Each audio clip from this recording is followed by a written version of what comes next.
Mga ka-reels, wala na po ba tayong magawang content or wala na tayong time gumawa or mag-edit ng mga videos?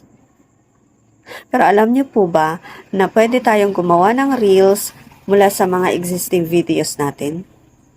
Try po natin.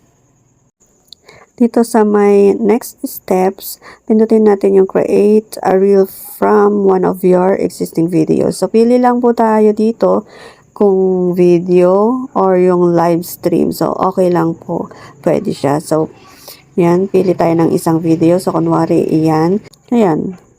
So, ilagay na lang natin yung description. Yan, kunwari, let's cook banana chips.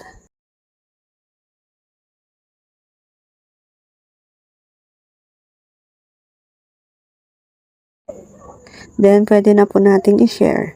So,